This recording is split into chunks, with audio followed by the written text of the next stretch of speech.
An oil-rig technician, a coder, a cloud computing expert, a blockchain developer, a nurse, and a number of other skilled people are actually more educated than a PhD holder in sociology, political science, anthropology, library science, philosophy, international relations, and a lot of these obsolete liberal courses that people tend to read in African and especially Nigerian universities. And I know this might annoy you, it might make you very angry, but you know, truth is bitter but better.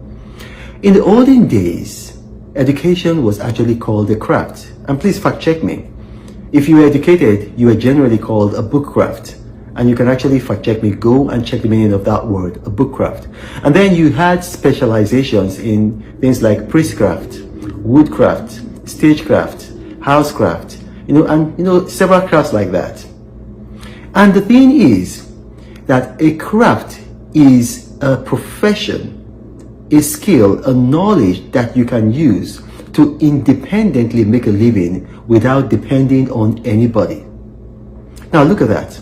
If you look at scripture, Apostle Paul was more successful as an evangelist than any of the other apostles because he had a skill. He was a housecraft. So he could go from one city to the other city, and then he didn't have to look for a job. He just went to the market square. As a matter of fact, I went to Ephesus in modern day Turkey and several other places where he lived. And then he just started his skill.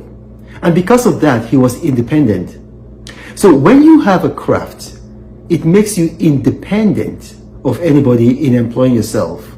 But when you go to school and you read some of these courses that I have aforementioned, you don't have a craft. You have a paper certification, you have a degree, but you don't have a craft. And you cannot independently, using that knowledge, just have an income. You need a job, and jobs in those areas are very limited. And that's why a lot of people are broke. A lot of people are disgusted because they have these degrees and they think that these degrees make them entitled to jobs. But the only job that you're entitled to is the job that you can create yourself. I'm going to give you an example. Last year, the Dangote refinery, they needed 11,000 technicians. And in a country like Nigeria with 225 million people, they could not find 100 technicians. And they had to go to India to bring in those technicians because a lot of our people. So every year, the university spaces that Nigeria has, more than 45% go to these obsolete courses. And then people graduate from these courses and they start to have a grudge against the government, against the president of the day, saying that they are unemployed, they don't have a job. But then, what is the need for you as a sociologist, as a library scientist, as an anthropologist, as a political scientist, as an international relations expert? What is the need for you in Nigeria? Where can you fit in? So that's why if you want things to change for you, don't just come on social media to attack the president, to attack the government. Get a skill.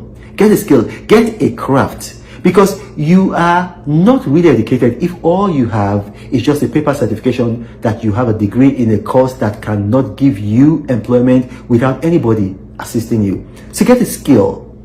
Learn cloud computing, learn coding, learn blockchain, learn web designing, or go and become a nurse. And a lot of these skills you can actually learn online on sites like Udemy, Coursera, Khan Academy, and even there's a site for Harvard where you can actually get some of these certifications for free.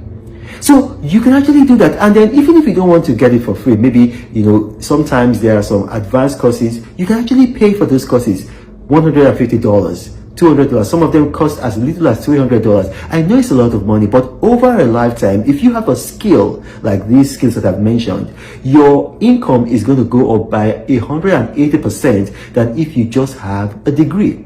So consider that as a way out of your current economic hardship, rather than just coming online to attack, to insult, and abuse. My name is Reno Mokri. Thank you for watching, and may God bless you.